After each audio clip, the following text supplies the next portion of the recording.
Make a chain of the preferred length. Skip the first 6 chains from the hook.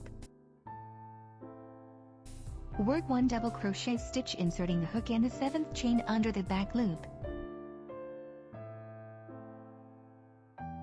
Chain 3 stitches.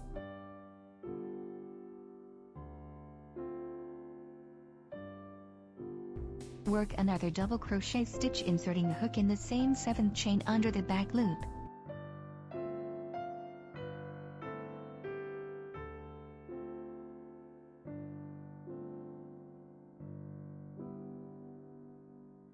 Repeat the process skipping 2 chains among the shells.